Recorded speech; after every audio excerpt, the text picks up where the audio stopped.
इस वीडियो में हम लोग media asset banking and financial services जो एनएफओ आया है उसके बारे में बात करेंगे। लेकिन इन जनरल बहुत सारा लोग बैंकिंग सेक्टर का जो सेक्टोरल फंड है उसमें निवेशित है या निवेश करना चाहते हैं, तो उसके बारे में डिस्कशन रहेगा। तो वीडियो में क्या होगा मैं बोल देता हूं आप लोगों को। देखिए, पहले हम लोग मीडिया एसेट ये फंड के बारे में तो जानेंगे ही, इसमें कौन सा पॉइंट हम लोगों के लिए इंपॉर्टेंट है वो जानेंगे। उसके बाद मैं ये प्रेजेंटेशन में जो जो चाहिए होगा उसको मैं टच अप करूंगा, डिटेल्स बोलूंगा। उसके बाद ये बैंकिंग सेक्टर में जो ऑलरेडी एग्जिस्टिंग फंड्स है उसमें क्या हम लोगों का हिस्टोरिकल रिटर्न आता है, क्या रिस्क है, उसके बारे में डिस्कस करेंगे। जो एग्जिस्टिंग फंड है उसका थोड़ा सा एनालिसिस करेंगे ताकि हम लोगों को धारणा मिल सके।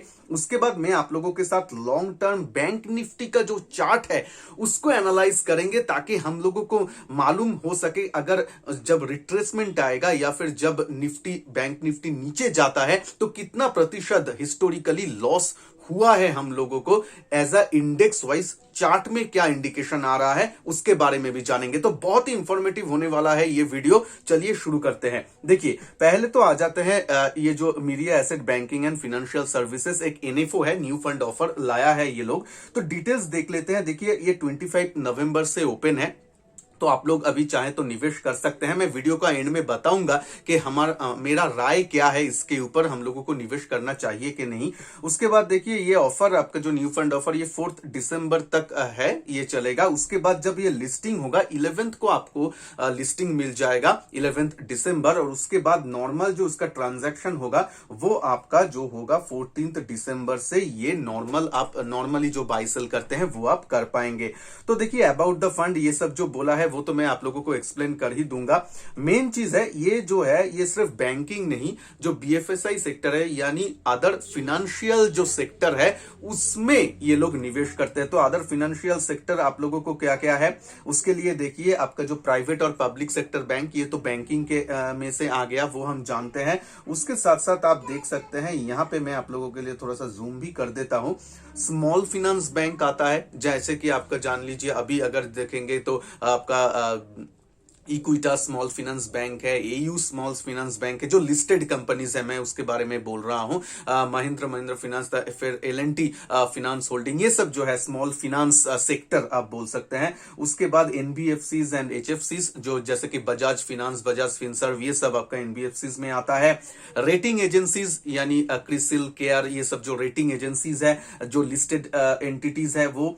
एक्सचेंज एंड ब्रोकर्स, तो अभी एक्सचेंज जो है, कुछ एक्सचेंज हमारा स्टॉक मार्केट में लिस्टेड है, जैसे कि बीएसई जो एक्सचेंज है वो स्टॉक लिस्टेड है हमारा नेशनल स्टॉक एक्सचेंज में, तो उस टाइप का शेयर्स भी ये फंड खरीद सकता है। पेमेंट बैंक्स, उसके बाद आ जाते हैं आपका इंश्योरेंस एंड एएमसीज, जैसे कि इंश्योरेंस आप जानते हैं जैसे कि आईसीआईसीआई लोम्बार्ड जनरल इंश्योरेंस, ये सब लिस्टेड कंपनीज है। इसके साथ साथ आप एएमसीज में आएंगे, लाइफ इंश्योरेंस में आएंगे तो एचडीएफसी लाइफ इंश्योरेंस, ये सब जो कुछ जो स्टॉक है वो ऑलरेडी लिस्टेड है। तो ये सभी को लेके मैं ये जो स्टॉक के नाम बोला हूं ये नेसेसरी नहीं है कि यही स्टॉक आएगा, बट इन जनरल मैं आप लोगों को एक धारणा देने का कोशिश कर रहा हूं। तो ये सब जो पूरा फिनेंस सेक्टर को लेके, उसमें बैंक भी रहेगा, ये सब भी रहेगा, वो लोग एक डाइवर्सिफाई पोर्टफोलियो बनाएंगे, लेकिन मेन जो फोकस रहेगा उसका फिनेंस सेक्टर में ही फोकस रहेगा। तो अदर सेक्टर आप लोगों को नहीं मिलेगा क्योंकि ये सेक्टोरल फंड है। उसमें भी ये लोग एक बोला है, देखिए 80% ये लोग क्या करेंगे, 80% आपका जो है वो फिनेंस सेक्टर में वो लोग निवेशित रहेंगे। 80% बाद बाकी 20 वो लोग कभी कभी डेप्ट में रह सकता है, कैश में रह सकता है, मिनिमम 80% रहेंगे, कभी कभी फुल 100% भी रह सकता है as per there scheme document. अभी आ जाते हैं, देखिए फंड मैनेजर का नाम आपका स्क्रीन में दिख रहा होगा, ठीक है। ओपन एंडेड स्कीम है, ठीक है, जैसे कि नॉर्मली रहता है। अलॉटमेंट डेट, जैसे कि मैं आप लोगों को पहले ही बताया। बेंचमार्क, ये बहुत इंपॉर्टेंट हो जाता है। हमारा जो बेंचमार्क है ये देखिए निफ्टी फिनेंशियल सर्विसेज बोल के इंडेक्स आता है, जो जिसको ये फंड ट्रैक करेगा। लेकिन हमारे लिए जब हम चार्ट में देखेंगे तो हम बैंक निफ्टी जो ज्यादा पॉपुलर इंडेक्स है और कहीं ना कहीं वही हम लोगों का निफ्टी में भी वेटेज ज्यादा रहता है। ओवरऑल हमारा जो इंडियन इकोनॉमी है उसमें बैंक निफ्टी का जो इन्फ्लुएंस बोल लीजिए वो बहुत तगड़ा होता है, क्योंकि ज्यादा वेटेज उसका उसमें है। तो उसका चार्ट हम लोग इस वीडियो में देखेंगे, आप लोगों के साथ शेयर करूंगा। जिन लोगों का चार्ट पता भी नहीं होगा, मैं सरल भाषा में बोलूंगा, आप लोगों को कुछ टेक्निकल एनालिसिस जानने का जरूरत नहीं होगा, बने रहिए वीडियो में। उसके बाद देखिए थोड़ा सा नीचे आ जाते हैं, थोड़ा सा नीचे अगर आ जाएंगे तो यहाँ पे देखिए आपका एक्सपेंस रेशियो अभी नहीं आता है। बहुत लोगों का क्वेश्चन आएगा, जब फंड लिस्टेड होगा तभी ये एक्सपेंस रेशियो आएगा, फंड डिसाइड करेगा और आप लोगों को बता देगा। जैसे ही बताएगा मेरा चैनल में मैं अपडेट कर दूंगा। एसआईपी अमाउंट ये इंपॉर्टेंट है। एसआईपी अमाउंट देख लीजिए 1000 पर एप्लीकेशन आप कर सकते हैं, मतलब 1000 रुपीज। और अगर लमसम करना चाहते हैं तो फर्स्ट टाइम आपको 5000 रुपए देके लमसम करना है। अच्छा, मिनिमम एडिशनल एप्लीकेशन अमाउंट 1000, और ये जो मैं बोला था कि मिनिमम लमसम अमाउंट अगर इन्वेस्टमेंट करते हैं तो 5000 आपको देना पड़ेगा। और एसआईपी 1000 रुपीज। एसआईपी हम लोग नॉर्मली करते हैं तो एसआईपी के ऊपर हम ज्यादा फोकस करेंगे। उसके बाद जो जानने का चीज है हम लोगों का, देखिए एग्जिट लोड। एग्जिट लोड जानना जरूरी है। तो आप देख सकते हैं 1%, अगर 1 ईयर के अंदर आप स्विच करते हैं, रिडीम करते हैं तो 1% आपको लगेगा। There is no exit load और रिडीम्ड आफ्टर 1 ईयर। ठीक है, 1 ईयर से बाद आप अगर रिडीम करते हैं, no exit load. Very good. Regular और डायरेक्ट प्लान दोनों में ही है। अगर खुद से कर रहे हैं तो ऑब्वियसली आप डायरेक्ट प्लान ही चूज करेंगे। ठीक है, ग्रोथ ऑप्शन, डिविडेंड, जो नॉर्मल आपका ऑप्शन अवेलेबल है वो है। अब आ जाते हैं कि ये इसमें हमें निवेश करना चाहिए कि नहीं, या एग्जिस्टिंग जो फंड है, एग्जिस्टिंग बैंकिंग या फिनेंस सेक्टर का ये फंड नया नहीं है। एग्जिस्टिंग बहुत सारा फंड्स है, उन लोगों का परफॉर्मेंस क्या है उसके बारे में ध्यान देते हैं। देखिए हाँ, मैं जानता हूं ये नया फंड है तो इसका परफॉर्मेंस अलग होगा, लेकिन एग्जिस्टिंग जो कर रहा है ऑलरेडी उससे एक धारणा हमें मिल सकता है कि कितना रिटर्न हम एक्सपेक्ट कर सकते हैं अमूमन। ठीक है, या कैसे परफॉर्म हो रहा है। तो चलिए उसके लिए मैं यहां पे आ जाता हूं। आपका जो ये आप जानते हैं, यहां पे देखिए 1 2 3 4 5, ये जो नॉर्मली आपका है, नॉर्मली ये सब फंड्स आपका अभी बाजार में मौजूद है, जिसको आप डायरेक्ट अभी परचेस कर सकते हैं। तो मतलब ये ऑलरेडी एग्जिस्टिंग म्यूचुअल फंड्स है जो फिनेंशियल और बैंकिंग में निवेश करते हैं। तो देखिए आप अगर देखेंगे सबसे अच्छा जो रिटर्न आपको निकाल के दे रहा है 5 इयर्स में वो एसबीआई का म्यूचुअल फंड है। उसके साथ साथ आईसीआईसीआई भी बढ़िया कर रहे हैं, सभी लोग, आदित्य बिरला भी ठीक कर रहा है। तो ऐसा आपको देख सकते हैं। इसमें अभी रिटर्न में आ जाते हैं। मैं थोड़ा सा आप लोगों के लिए ना जूम कर देता हूं और उसके बाद आप लोगों को पता चलेगा कि हम लोगों को डाइवर्सिफाई पोर्टफोलियो में रहना चाहिए या यहां पे रहना चाहिए। देखिए अगर आप देखते हैं 1 ईयर में रिटर्न, देखिए 1 ईयर में रिटर्न यहाँ पे आईसीआईसीआई जो बैंकिंग एंड फाइनेंशियल यहाँ पे -10% है। बैंकिंग सेक्टर या सेक्टोरल फंड जो है ना वो रिस्की भी होता है। वो चार्ट में आप लोगों को ज्यादा मालूम पड़ेगा, मैं जो डिस्कस करूंगा, लेकिन माइनस भी हो सकता है यहाँ। तो 1 ईयर में देखिए आपका यहाँ पे -14%, यहाँ पे -3%। तो देखिए 1 ईयर रिटर्न माइनस में है। तो बहुत सारा लोगों का जो है वो मतलब 1 ईयर में अगर माइनस आता है तो थोड़ा सा वो लोग ये हो जाते हैं, वोलेटिलिटी सह नहीं पाता है, डिपेंड ऑन रिस्क प्रोफाइल। तो क्या करना है मैं बताऊंगा, लेकिन ये जानकारी आप जरूर रखिए। ठीक है, 3 इयर्स में देखिए एक फंड 11% दिया, 9% भी है। एक फंड ने -86, लाइक माइनस में भी रिटर्न है, और आपका इसमें भी थोड़ा पॉजिटिव है। तो आप देख सकते हैं थोड़ा सा डिफरेंस है। इन जनरल नहीं कह सकते हैं, फंड के ऊपर डिपेंड है कैसे फंड परफॉर्मेंस करता है या कौन सा स्टॉक में वो लोग बेट लेते हैं।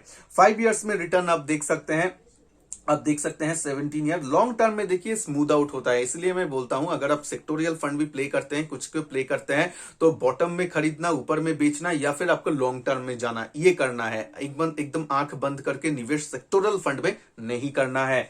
अब देखिए यहां पे अगर लॉन्ग टर्म में, तो अगर मैं एवरेज लेता हूं 12% है, 17% है, 5 इयर्स का रिटर्न है। ठीक है, 8 है और 13% है एनुअलाइज्ड रिटर्न। तो मैं अगर एवरेज भी लेता हूं तो 12%, 13%, 12% के आसपास तो आता ही है। तो 12 to 13% रिटर्न आता है, जो अच्छा है, रिटर्न वाइज अच्छा है। ठीक है, लेकिन मेरा क्वेश्चन है, और आप लोग भी जानते हैं, ये 12% रिटर्न के चक्कर में 12% हम लोगों को डाइवर्सिफाइड अगर एक म्यूचुअल फंड ले लेंगे large and mid cap based, उसमें भी मिलता है ना 10% 12%, उसमें भी मिलता है। हाँ, इसमें अगर हमारा एंट्री पॉइंट ठीक रहा, एग्जिट पॉइंट ठीक रहा, लॉन्ग टर्म में थोड़ा सा रहा, तो थोड़ा सा हमें ज्यादा रिटर्न मिल सकता है, अच्छा फंड हो तो। तो उसके बारे में जानेंगे हमारा चार्ट में। तो चलिए चार्ट में आ जाता है, इसको मैं निकाल देता हूं, चार्ट में अभी आ जाते हैं। ठीक है, मैं आप लोगों के लिए बैंक निफ्टी का जो चार्ट है 10 साल का, यहां पे आपका जो है ये 2000 आपका 10 साल का चार्ट है, मंथली चार्ट है, यानी एक एक कैंडल में देखता हूं जूम होता है कि नहीं। हाँ, थोड़ा सा जूम हुआ, आप देख सकते हैं यहां पे जो है मंथली मंथली एक एक जो ये कैंडल आपको दिख रहा है ना, ये जो एक ग्रीन कैंडल मान लीजिए, इसको हम कैंडल, एक एक जो दाग आप लोगों को दिख रहा है, एक एक कैंडल है। मैं इतना आसान भाषा में क्यों बोल रहा हूं, बहुत सारा मेरा व्यूअर्स है जो फर्स्ट टाइम चार्ट को देख रहे हैं, जो लोग म्यूचुअल फंड में निवेश करते हैं, तो इसीलिए मैं थोड़ा सा पेशेंस रखिए, थोड़ा सा एक्सप्लेन कर रहा हूं। तो ये एक एक कैंडल एक एक मंथ का आपका जो प्राइस एक्शन है, मतलब कहां पे ओपन हुआ कहां पे क्लोज हुआ, वो बोलता है। अगर ग्रीन कैंडल है तो मींस उस मंथ बाजार पॉजिटिव गया, पॉजिटिव रिटर्न आया। जब आपका रेड कैंडल दिखेगा मींस बाजार नीचे की तरफ गया, नेगेटिव आया हुआ बाजार, ये अमूमन है। तो ये देख के आपको पता चलेगा। ये 10 साल का जो चार्ट है मंथली, जो मैं चार्ट आपको लिए ओपन किया हूं, आप देख सकते हैं। एक ट्रेंड तो आप फॉलो कीजिए कि लॉन्ग टर्म में इंडियन बाजार, इंडियन इकोनॉमी ऊपर की तरफ जाता है, हम सभी लोग इसमें बिलीव भी करते हैं। 10 इयर्स में देखिए कितना आपको रिटर्न मिलेगा, मैं आपको ये दिखाने का कोशिश कर रहा हूं। यहां पे देखिए, यहां पे जब वैल्यू था 9500 9700 इसके आसपास, 10,000 मान लेते हैं, और अब जो निफ्टी का बैंक निफ्टी का है वो लगभग 30,000 29,000 30,000 के आसपास है। तो लगभग 10 साल में मोटा मोटा तरफ आप देख सकते हैं 3 गुना हो गया है बैंक निफ्टी, यानी बैंकिंग सेक्टर या बैंक, आप जो भी बोल लीजिए।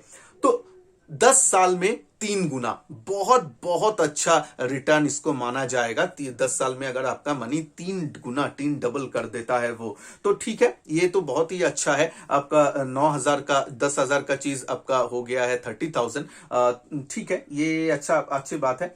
लेकिन इसमें एक चीज में ध्यान देना पड़ेगा कि आपको जब ये बाजार उठता है उसके बाद रिट्रेस, जब फॉल आता है तो कितना परसेंट आपका फॉल आता है, उसके बारे में ध्यान देना चाहिए। देखिए यहां पे क्या हुआ, मैं अगर आपको चार्ट में करता हूं, यहां पे एक मूव आया, उसके बाद देखिए इतना गिर गया है। मींस ये जो राइज हुआ उसका लगभग 50% तक ये रिट्रेस कर गया, मतलब 50% फॉल हुआ। उसके बाद देखिए फिर से यहां से मान लीजिए यहां से राइज हुआ, उसके बाद देखिए जो फॉल हुआ वो भी आप मान लीजिए 50% के आसपास है।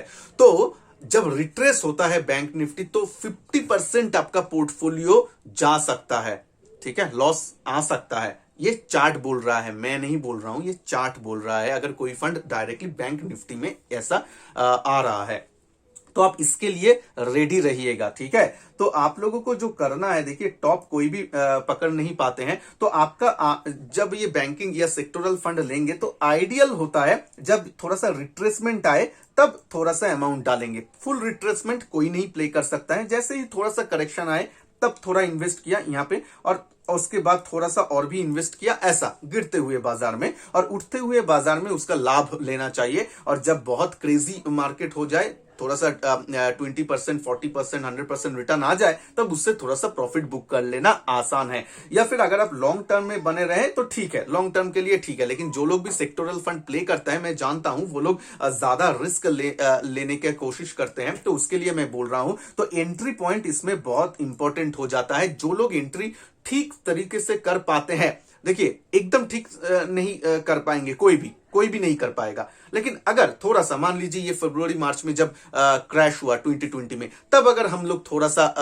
निवेश करते, लाइक यहाँ पे फरवरी मार्च का जो क्रैश है आप देख सकते हैं यहाँ पे हुआ है, तो इसमें अगर कोई लोग थोड़ा थोड़ा इन्वेस्ट करता तो आज वो थोड़ा सा ज्यादा मुनाफे में रहता। मेरा बोलने का मतलब यही है। तो सेक्टोरल फंड को ऐसे थोड़ा सा आपको प्ले करना है। लेकिन अगर प्ले नहीं कर सकते हैं और आप सेक्टोरल फंड में रहना चाहते हैं, तो आप आराम से लॉन्ग टर्म के लिए रहिए। 10 साल 20 साल एसआईपी कीजिए, तो लॉन्ग टर्म में आपका तो बैंकिंग सेक्टर बोलिए या इकोनॉमी तो इंडिया का ग्रो करेगा, बैंकिंग सेक्टर भी ग्रो करेगा, क्योंकि India is a emerging market. यहाँ पे आपका इमर्जिंग मार्केट है, तो बैंकिंग सेक्टर ये सब ग्रो करता है ज्यादा, तो उसमें आपको लाभ जरूर मिलेगा। उसके बाद डेफिनेटली फंड के ऊपर है कि आप देखे थे प्रीवियस स्लाइड में कि कौन सा फंड कौन सा स्टॉक के ऊपर बेट करते हैं, उसके ऊपर बहुत सारा डिपेंड करता है कैसा रिटर्न है। एक साल में नेगेटिव रिटर्न भी आया, वो भी मैं एग्जिस्टिंग फंड के लिए बोला हूं, मैं नहीं नहीं बोल रहा हूं कि मीडिया एसेट भी ऐसे करेगा, लेकिन एक धारणा देने का कोशिश कर रहा हूं। आप लोग रिस्क को देख लीजिए, और ये रिस्क ना मैं नहीं बोल रहा हूं, ठीक है। ये आप अगर यहां पे जाएंगे, आप देख सकते हैं, यहाँ पे आ जाइए। फंड मैनेजर के होने के बाद यहाँ पे रिस्क मीटर, जो ये लोग खुद बोलते हैं कि रिस्क मीटर क्या है, उसमें ये लोग फंड हाउस ये बोल रहे हैं ये हाई रिस्क फंड है, क्योंकि सेक्टोरल ऑलवेज हाई रिस्क होता है देन डाइवर्सिफाइड म्यूचुअल फंड। तो हाई रिस्क है, रिटर्न मिलने का चांस जो है वो भी हाई होता है। High risk high return, low risk low return, ऐसा अमूमन होता है। तो हाई आपको डिसाइड करना है आपका रिस्क लेने का टॉलरेंस क्या है। अगर मुझसे पूछेंगे, मैं अभी कंक्लूड करता हूं कि लेना चाहिए कि नहीं। देखिए, ये जो पूरा डिस्कशन हुआ, आप देख लीजिए आपका रिस्क प्रोफाइल क्या है। आप इतना जो रिट्रेसमेंट में कितना हिस्टोरिकली होता है वो भी मैं आप लोगों को चार्ट के साथ एक्सप्लेन किया हूं। उतना वोलाटिलिटी अगर आप सह पाते हैं तो ऑलवेज जाइए, नो प्रॉब्लम। बैंकिंग सेक्टर में आप रह सकते हैं। लेकिन अगर उतना वोलाटिलिटी आपको सहन में नहीं आता है, आप लोग उतना वोलाटिलिटी झेल नहीं सकते हैं, तो एक आराम से डाइवर्सिफाइड म्यूचुअल फंड में रहिए। उसमें भी आपको एवरेज 12% 11% ऐसा रिटर्न मिलने का चांसेस है। कोई गारंटी नहीं है। ये फंड जो ये प्रेजेंटेशन है इसमें भी बोला है कि इट इज नॉट गारंटीड है। ये फंड हाउस खुद बोलता है, ये मैं नहीं बोल रहा हूं। तो कोई भी फंड उठा के देख लीजिए, जो डाइवर्सिफाइड फंड भी है, वो लोग भी बोलते हैं इट इज नॉट गारंटेड। तो गारंटी तो कुछ नहीं है, लेकिन देखा गया है पास्ट हिस्ट्री अगर आप देखेंगे तो 10-12% आपको मिल जाता है। उसमें वोलेटिलिटी थोड़ा सा कम रहता है डाइवर्सिफाइड इक्विटी फंड में। तो यहां पे जो लोग ऐसे प्ले करना चाहते हैं कि फंड कब आ रहा है, फंड को थोड़ा सा रिट्रेसमेंट में खरीदना है, जब बाजार थोड़ा सा गिर रहा है तब आप बैंकिंग सेक्टर में आइए। जब बाहर इकोनॉमी बाजार बढ़ रहा है, इकोनॉमी बूम कर रहा है, तब उससे थोड़ा प्रॉफिट बुक कर लीजिए। ऐसा अगर आप प्ले कर सकते हैं तो वेल एंड गुड। अगर यही फंड फरवरी मार्च में आता तो मैं आप लोगों को आंख बंद करके बोलता हाँ अभी बाजार नीचे है, अभी आप आराम से इसमें निवेश कर सकते हैं, क्योंकि बाजार ऊपर जब जाएगा तब आप प्रॉफिट बुक कर लीजिएगा। क्योंकि आप देख सकते हैं शॉर्ट टर्म में बाजार 20% ऐसा भाग गया है, तो मैं वो बोल सकता। लेकिन अभी 13,000 के आसपास है, तो अभी अगर निवेश करेंगे तो थोड़ा सा हाई में हो जाएगा। बैंक निफ्टी का चार्ट में भी आप देखें, फॉल होने के बाद अभी वो ऊपर की तरफ जा रहे हैं। कितना जब उसका जो रिसेंट हाई है उसको वो थ्योरेटिकली एक रेजिस्टेंस होता है चार्ट में, तो वो रेजिस्टेंस को कैसे प्ले आउट करता है वो भी देखना है हम लोगों को। तो इसीलिए इस टाइम थोड़ा सा ये सेक्टोरल फंड थोड़ा सा रिस्की हो जाता है। लेकिन जो लोग लॉन्ग टर्म के लिए है वो लोग और आपका अगर एग्रेसिव रिस्क प्रोफाइल है तो आप इसमें निवेश कर सकते हैं। अगर एग्रेसिव रिस्क प्रोफाइल नहीं है, आराम से आप डाइवर्सिफाइड फंड में रहिए, नो इश्यूज। आपका जो रिटर्न है लगभग सेम टाइप का ही मिलेगा। आपको थोड़ा सा मतलब सुकून भी रहेगा, सेक्टोरियल फंड के जैसे प्ले करना नहीं पड़ेगा, आराम से रहिए। तो अपना रिस्क के हिसाब से बॉटम लाइन यही है, आपका अपना रिस्क हिसाब से देखिए। मैं प्रोज एंड कॉन्स, सुविधा असुविधा दोनों ही ये फंड में बोला हूं। कितना वोलाटिलिटी में गिर सकता है चार्ट में मैं आप लोगों को बोल दिया हूं। तो होप आप लोगों को ये प्रेजेंटेशन अच्छा लगा होगा। अच्छा लगे वीडियो, देखिए मैं थोड़ा सा आप लोगों के लिए रिसर्च बेस्ड बोलिए या डिफरेंट एस्पेक्ट आप लोगों को कवर करने का कोशिश किया। तो अगर मेरा एफर्ट अच्छा लगा तो वीडियो को लाइक तो जरूर बनता है, लाइक जरूर कीजिएगा। चैनल में नए हैं तो रेड कलर का जो सब्सक्राइब बटन नीचे है उसको प्रेस कीजिए, पास में बेल आइकन को भी प्रेस कीजिए। चैनल को सब्सक्राइब करके रखिए, फ्री ऑफ कॉस्ट है ये, ताकि जब भी मैं न्यू वीडियो अपलोड करूं वो आप लोगों के पास पहुंच जाए। नीचे कमेंट बॉक्स में आप कमेंट कीजिए और कौन सा टाइप का वीडियो या कौन सा टाइप का फंड के ऊपर आप ये ऐसा एनालिसिस देखना चाहते हैं, या कौन सा सेक्टर के लिए आप लोग ऐसा जानना चाहते हैं, मैं उसके ऊपर वीडियो बना दूंगा। तो चलिए मिलते हैं नेक्स्ट वीडियो में, तब तक के लिए अच्छे रहिए, खुश रहिए। वंदे मातरम, जय हिंद।